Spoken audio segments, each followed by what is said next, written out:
সবচেয়ে বড় চিন্তা ছিল। দেখতে পাচ্ছ সবাই ছোটাছুটি করছে। দেখো সে তো আয় আয় আয় আয় আয় তুমি চলে এসো। আসো আসো আসো আসো বাবা আসো আসো ও মা মামা বাবুকে মা বলে না কাকুতি মিনতি করলে বাবু আসতে চান না, আয় আয় আয় ভীষণই চঞ্চল। আয় জল খা।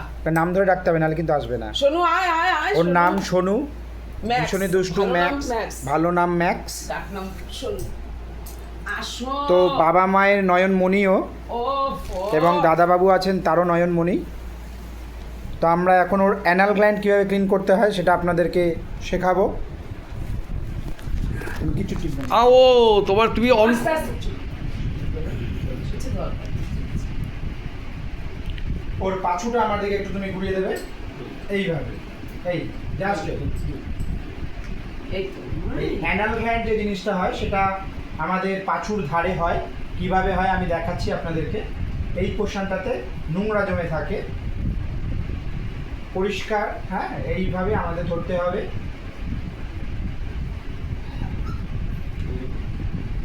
এইটা হচ্ছে অ্যানাল গ্ল্যান্ড। ছোট বাচ্চা, এদিকে এসো, আসো আসো আসো আসো আসো আসো। এদিকে এসো। আর কিছু করবে না, আর কিছু করবে না। এবং চোখ থেকে ওর ড্রপ ড্রপ জল পড়ছে, সেটা কী কারণে পড়ছে সেটা আমাদের এখন এই মুহূর্তে দেখে নিতে হবে। কাকিমা আপনি ওকে সোজাভাবে ধরুন একটু, নর্মালি এইরকমভাবে।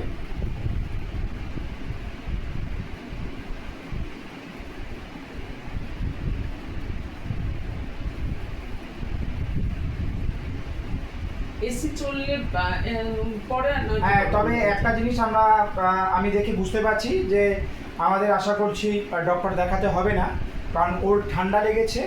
এটা এমন কোনো বড় ইস্যু নয়। আমি একটা অয়েন্টমেন্ট দিয়ে যাব, তাতে যে সমস্যাটা হয়েছে তার সমাধান হয়ে যাবে। বাচ্চাটা ভীষণই ভালো, আপনারা দেখতেই পাচ্ছেন, কোনো রকম আমাকে কোনো কাজে অসুবিধে করছে না।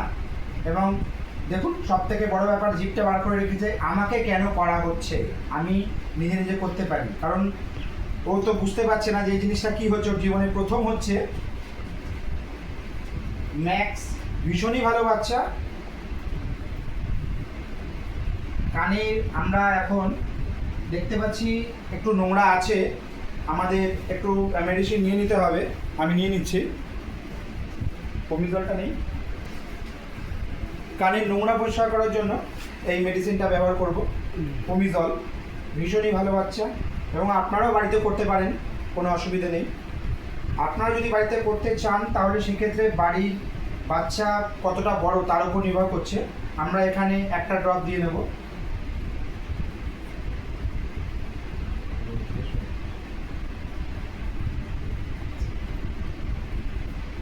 নিয়ে নিলাম। এবারে আমরা কানটা পরিষ্কার করে নেবো ভালো করে। প্রথমে অল্প করে আমাদের তুলনি নিতে হবে। তুলনি আস্তে করে, যেহেতু ছোট বাচ্চা, আস্তে করে ঢুকিয়ে দিতে হবে। এবং দেখবেন আস্তে আস্তে ঘোরাবেন, ওর ভালো লাগবে, কোনো রকমও কষ্ট পাবে না, এবং আস্তে আস্তে আপনাকে পড়তেও দেবে, অ্যালাও করবে আপনাকে।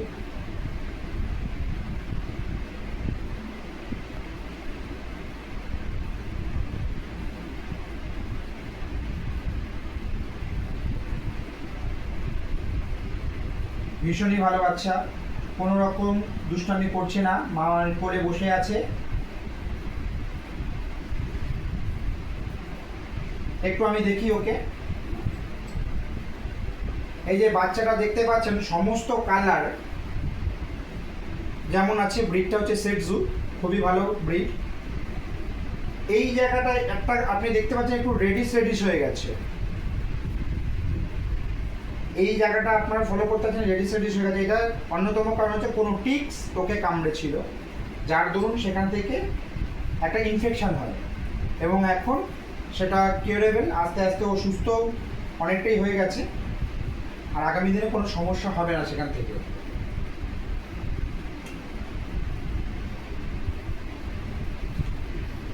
দেখুন বাচ্চাটাকে, আপনাদের কেমন লাগছে জানাবেন। Bye, thank you.